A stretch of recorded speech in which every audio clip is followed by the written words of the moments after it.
The common theme this year seems to be the use of the decodable books to emphasize phonics and also to make things a lot more fun with books that are relatable to the kids, that are diverse and that reflect, they can see themselves in the books, and also just fun books. As new research in science kind of comes out on reading, we're learning that we need to teach kids to read using phonics focus first.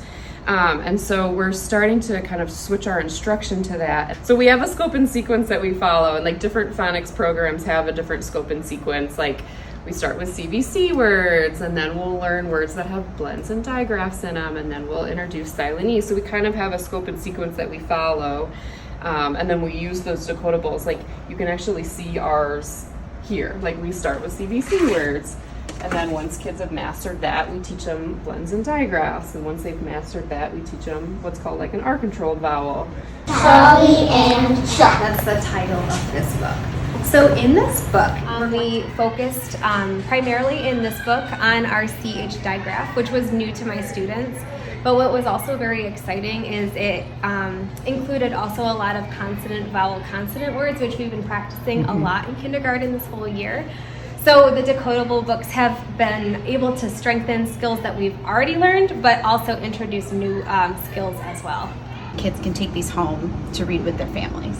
And so when kids would come back from taking these home, they would often share stories with me about who they'd read with or kind of those experiences. And what we know about how kids learn how to read is that when they can reinforce the skills at home and feel excited about that practice, there is like a lot more transfer of understanding and also excitement. The title of our grant was Windows, Mirrors, and Sliding Glass Doors.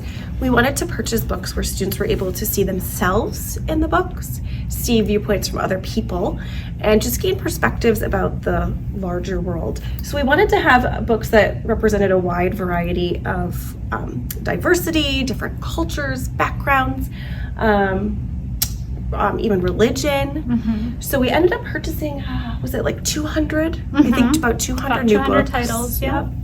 One of the coolest things for me was a young 5 student, we were reading a book, and he said, "That's me. That's me in this story." It was so cool. It was like the first time he'd ever heard a story where he felt a connection with a character. You know, it's our focus and passion to support the Ann Arbor Public Schools.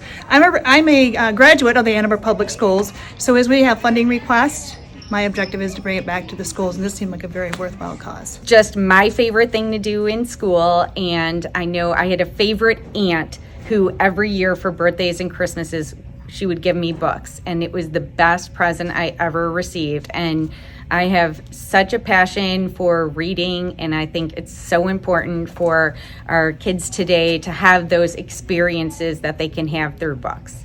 That's what we're trying to foster, is not just kids who can read, but kids who just love reading for its own sake. So I'm glad to see that is happening.